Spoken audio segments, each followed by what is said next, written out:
Olá, estamos começando o programa Vida e Atitude junto com você. E hoje nós vamos conversar com a Carolina Bock Maia, que vem nos falar sobre um grupo de apoio muito importante, se chama Amor Exigente. Também, em nosso programa de hoje, teremos uma bela reportagem que a Mari Romero fez com a Tati, que é uma missionária lá na Tailândia. Fique ligadinho conosco.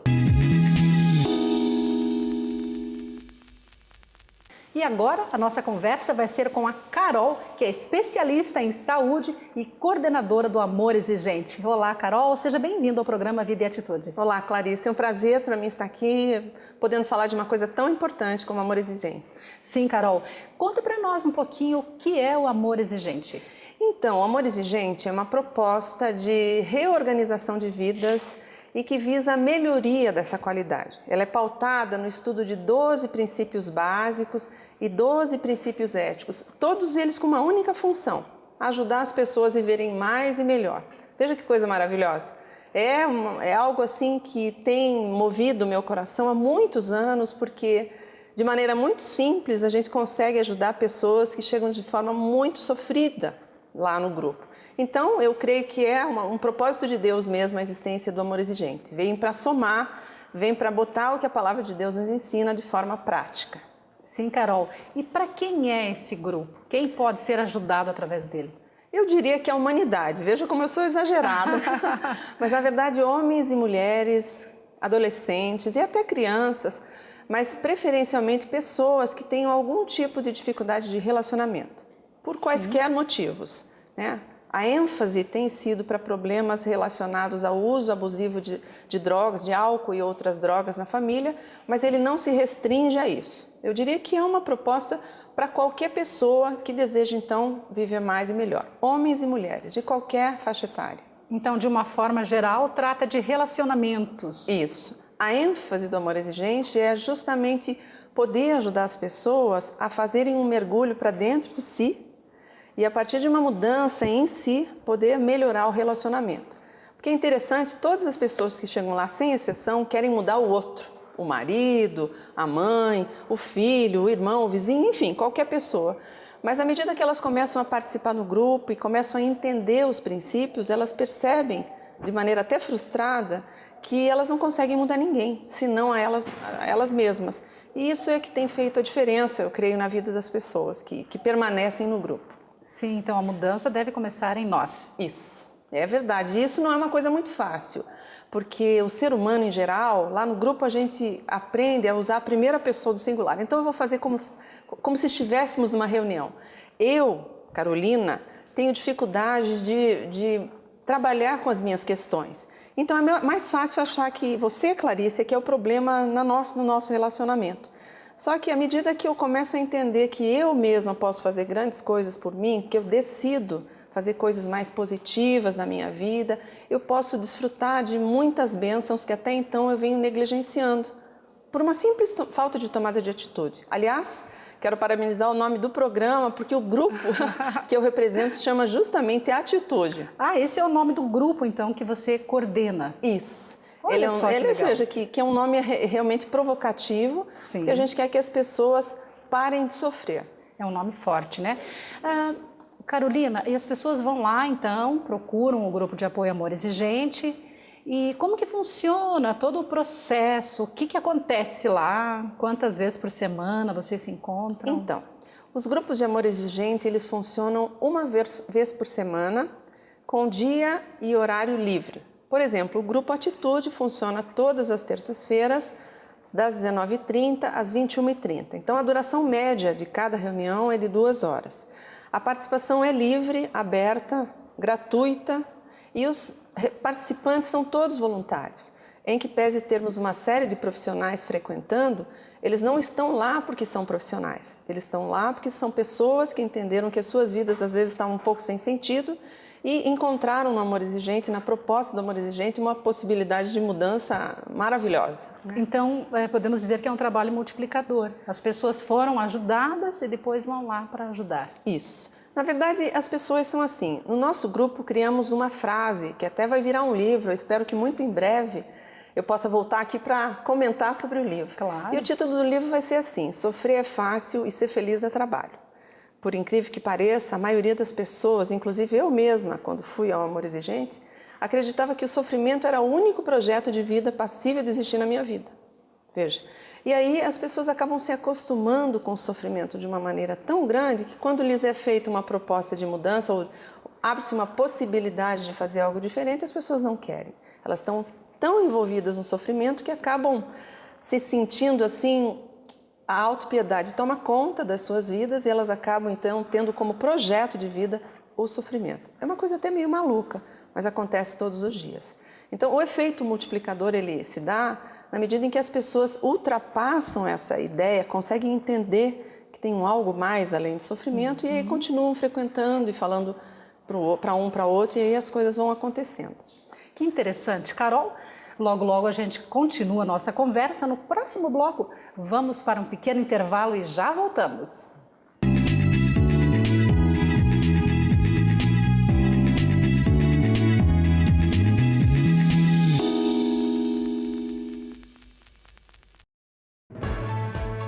No jogo da vida a gente tem que vencer.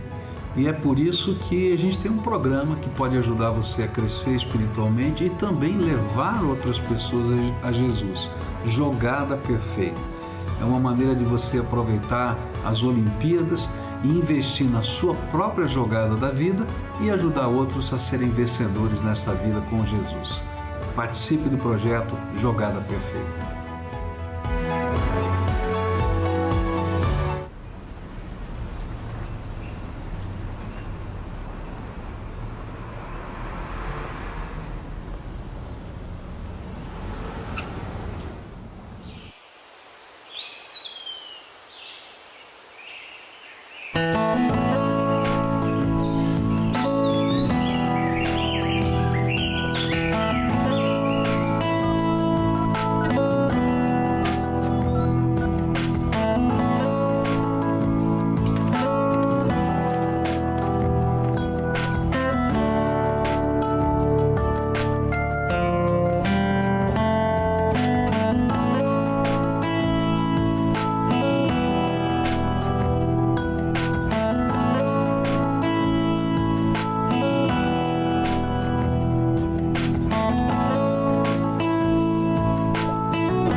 Voltamos com o programa Vida e Atitude e hoje a nossa conversa é com a Carolina Bock Maia, ela que é coordenadora do grupo de apoio Amor Exigente. E ela está aqui nos contando como funciona tudo isso.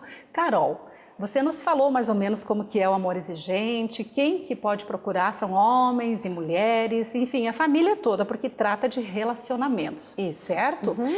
Agora eu queria te perguntar o seguinte, você lembra de alguns casos que aconteceram com pessoas que foram lá e conseguiram ter as suas vidas transformadas? Bem, são inúmeros os casos que marcaram a minha vida nesses 19 anos que eu tenho frequentado o Amor Exigente. Mas eu vou citar um deles que foi emblemático para mim, porque foi uma senhora de aproximadamente uns 70 anos de idade, que frequentava as reuniões sempre numa postura de muito sofrimento, e ela tem um filho de 52 anos que há 40 fazia uso de álcool. Dependente de álcool, assim, praticamente sem esperança. Essa mãe chegou no grupo com 70 anos de idade, aposentada, filho, né, cuidando desse filho como se fosse um bebê, porque o alcoolismo faz isso na vida das pessoas, né, vai regredindo, vai tendo comportamento de criança e depois até de bebê, cuidando desse filho assim, mas sem esperança.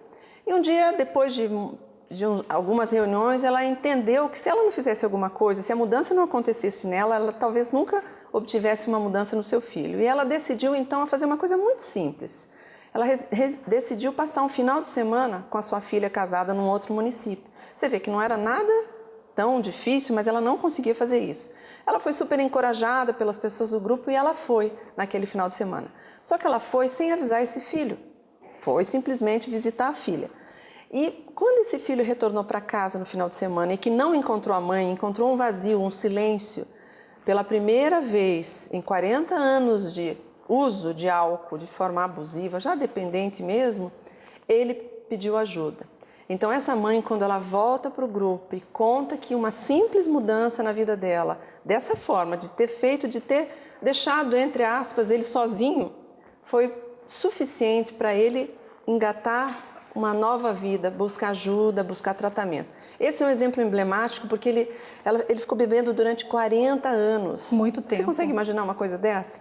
Agora, não tem só esse. A gente tem uma outra situação envolvendo uma família inteira, mas que procuraram inicialmente 2 irmãs. Uma irmã acompanhando a outra, porque a outra se dizia querendo se separar, porque não aguentava mais a convivência com o marido. E a gente, no Amor Exigente, desenvolve uma escuta qualificada. A gente não julga as pessoas, a gente respeita o momento de cada um, a gente espera que a pessoa coloque para fora as suas questões. E essa pessoa, então, que procurou o grupo porque a dificuldade de relacionamento com o marido, na verdade, era ela que fazia uso da substância. Ela fazia uso de cocaína, ainda do tempo não crack, mas a cocaína mesmo. E aí toda aquela dificuldade fez com que a sua irmã, que a acompanhava, pudesse entender a proposta, pudesse fazer com que o marido daquela moça que fazia uso da cocaína, então, se atentasse que ele poderia ajudá-la. E a partir de 2 irmãs que procuraram, uma delas negando o problema, achando que a dificuldade era com seu marido, fez com que toda a família começasse a frequentar o grupo. E a partir de então a gente não teve só uma melhora na questão da dependência química da cocaína, mas toda uma reorganização da família como um todo. Frequentaram 6 pessoas o grupo e aí a gente pôde acho que contabilizar, digamos, várias melhorias.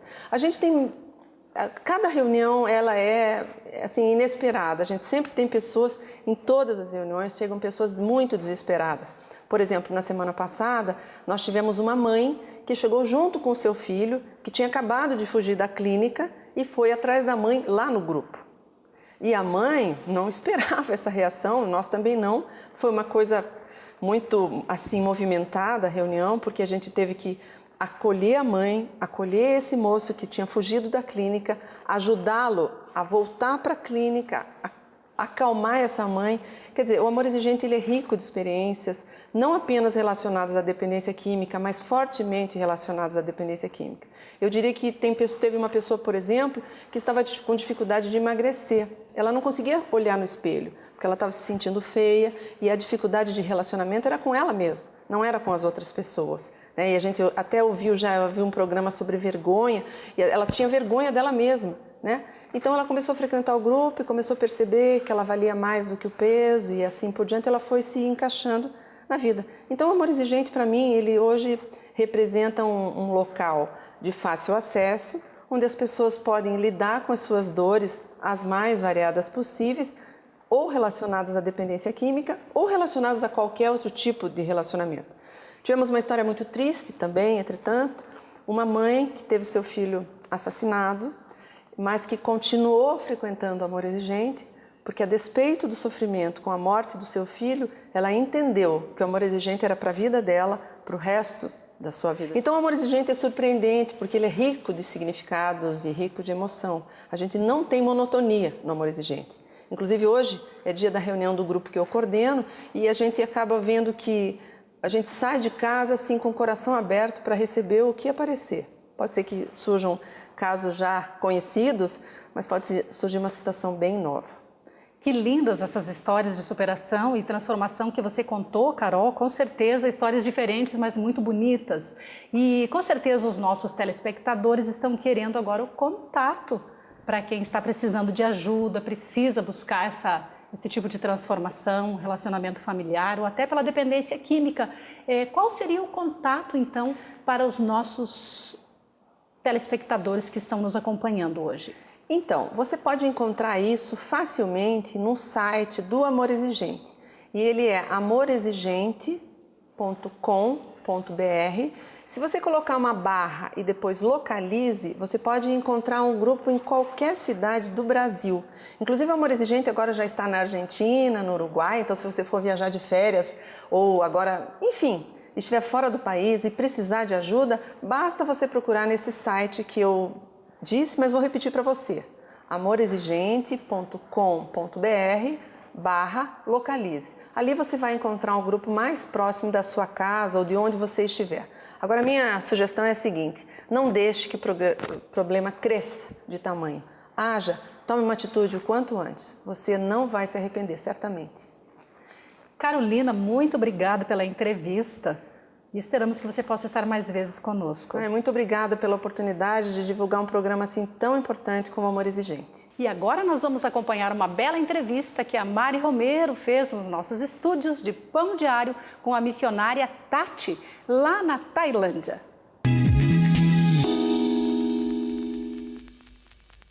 Eu estou recebendo aqui em casa uma pessoa maravilhosa, uma pessoa muito especial. E eu quero que ela se apresente para vocês, porque a história dela é incrível, a gente vai conhecer agora. Meu nome é Tatiane, Tati Araújo. Eu sou de uma cidadezinha muito pequenininha do interior do Paraná, chamada Arapoti. E no ano de 2011, eu fui para o Nordeste do Brasil, já como missionária. E lá eu comecei a desenvolver um trabalho com orfanatos. E foi lá onde Deus acendeu realmente no meu coração. O que eu estava fazendo no Brasil realmente era algo muito importante, mas que havia mais pessoas para fazer isso dentro do Brasil.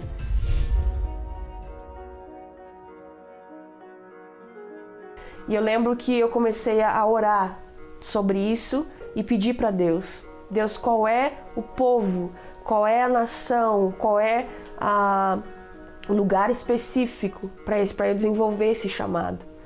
Então, que eu ouvi falar sobre um país chamado Tailândia e sobre um povo denominado asiático.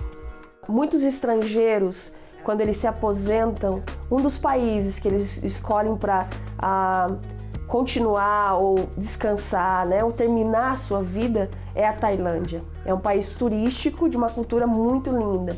Porém, hoje na Tailândia, o índice muito alto que nós temos é de tráfico humano e prostituição.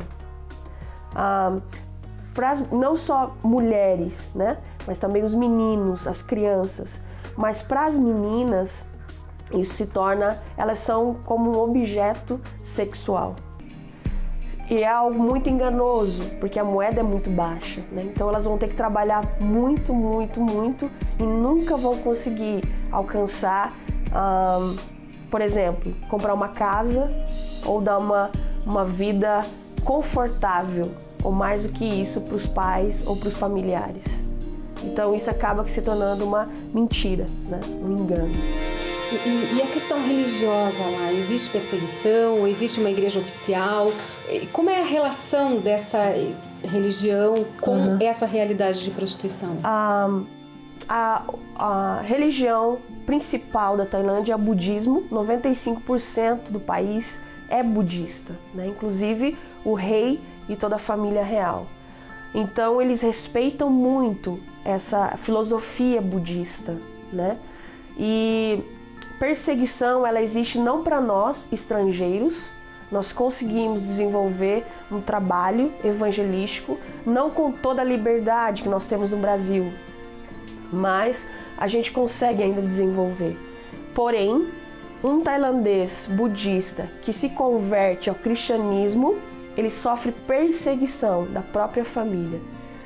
Nós temos casos de meninas que estão conosco, no nosso convívio, que tiveram que escolher ou Jesus ou a família. Ou seja, continuar no budismo ou renunciar e sair de casa pelo cristianismo. Eu queria saber sobre a organização, porque você não está lá do nada. Isso. Você está inserida num contexto maior, legalmente lá, Sim. Como é que foi isso? Eu trabalho faço parte de uma organização chamada AMO, que é Asian Mission Outreach. E essa fundação, essa ONG, ela está registrada no país como uma instituição de ensino. E nessa ONG nós oferecemos aulas de inglês, reforço, né, de inglês, porque eles estudam inglês na escola. Então nós entramos com reforço de inglês, mas na área de conversação, né, para eles praticarem mais o inglês. E também aulas de música, porque o tailandês ele gosta muito da música, da arte, da dança, né? E essa organização ela nos recebe em Chiang Rai, que é a sua base principal na Tailândia, onde eu moro e vivo, e ela nos legaliza como voluntários dentro do país. E através disso nós recebemos muitos jovens e adolescentes na procura do inglês ou da música. E a partir daí nós desenvolvemos um relacionamento com eles até chegar o ponto, né, de abertura deles para que a gente possa então falar da nossa fé, do cristianismo. O meu trabalho, o meu ministério hoje dentro da Tailândia é na área de prevenção contra a prostituição e o tráfico humano. Eu conheci essas meninas, elas trabalhavam no restaurante para poder se sustentar. Toda vez que eu ia lá, elas vinham me servir. E por eu falar o tailandês fluentemente, eu comecei a desenvolver um relacionamento com elas, de amizade mesmo, né? De como você tá, depois daqui o que você vai fazer, você está estudando, né? Duas delas não estavam na escola, por não ter condições de pagar.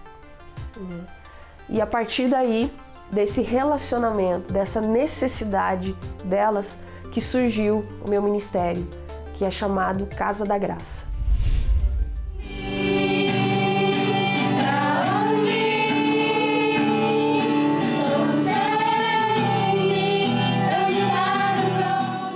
O que o Ministério Casa da Graça oferece para essas meninas é o pagamento da escola delas, né?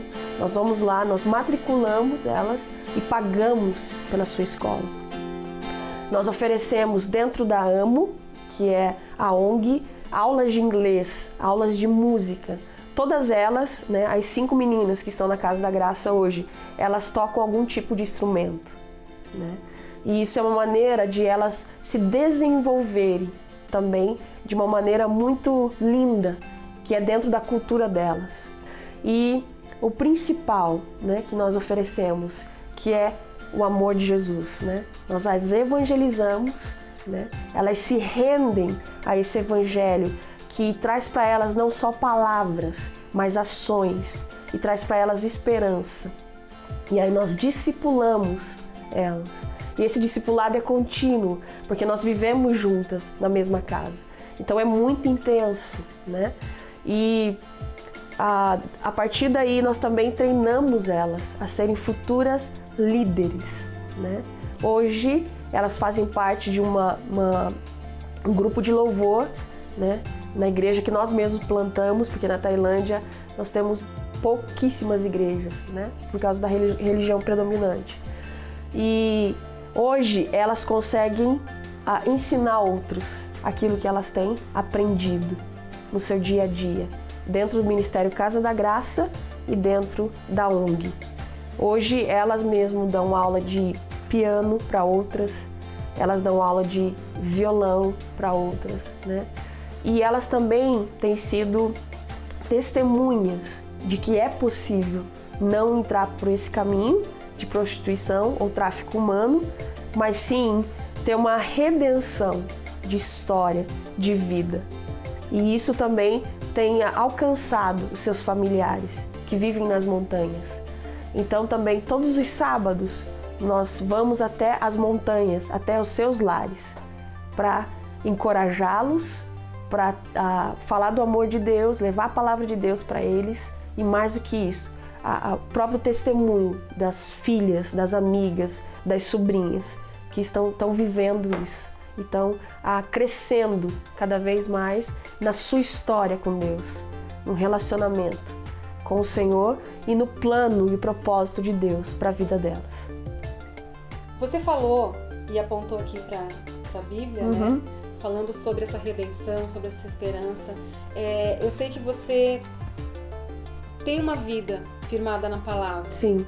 E eu queria que você deixasse pra gente, primeiro, uma fórmula, assim, um modo de como a gente aqui, de tão longe, pode fazer a diferença na vida dessas crianças, dessas meninas que estão tão longe, de como um brasileiro que está ouvindo a gente agora, falando de tráfico humano, que é uma coisa que parece tão distante de nós, né? Como a gente pode ajudar? Sim, a fórmula, ela já está em nós, né? O que nós temos que fazer é colocar em prática. Uma das coisas que eu sempre compartilho com as pessoas, né? É orando, intercedendo por nós, porque o que nos sustenta dentro desse país, né? Que é tão voltado para a filosofia budista, realmente são as orações, né? E é ofertando, é contribuindo. E também uma das formas que eu particularmente eu gosto muito é receber pessoas lá. Porque, como você falou, né? A gente falando de tudo isso já emociona. Imagine você lá, convivendo com eles, vendo a realidade deles, né? Então não é impossível, né? Eu sempre tenho recebido pessoas lá, eu encorajo pessoas, realmente. Venha e conheça a outra realidade, conheça o que nós fazemos lá, o que Deus tem usado a gente para fazer naquele lugar. E a outra forma realmente é se envolvendo com a gente, né? De alguma maneira, através da nossa página, né? No Facebook,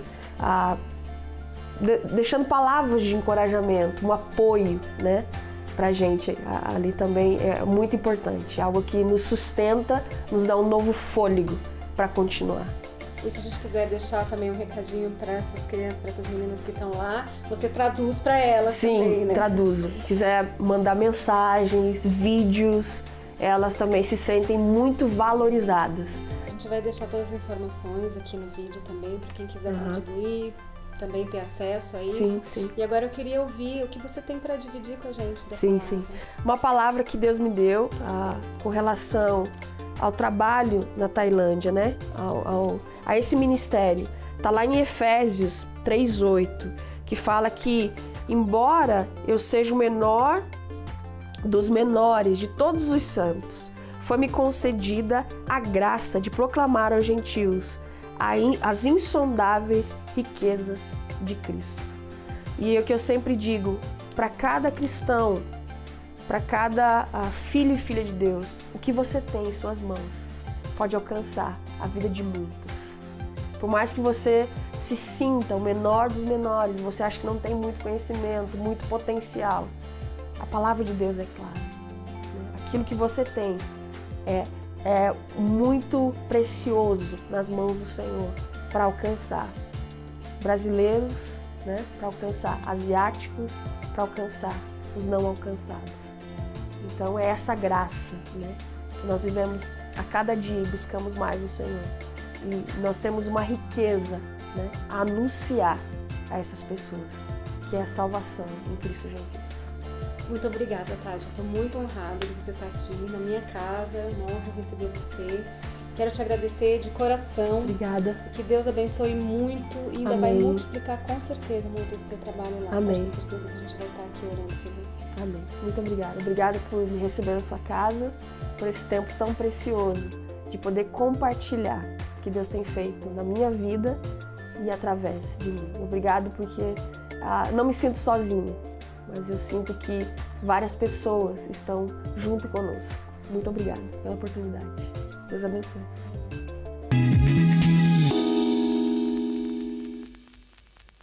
Excelente entrevista com a Mari Romero e a Tati, que é missionária na Tailândia. Esperamos que você tenha gostado de conhecer um pouco deste projeto. E deixamos aqui os nossos agradecimentos a você que esteve acompanhando conosco mais um Vida e Atitude. Que Deus o abençoe.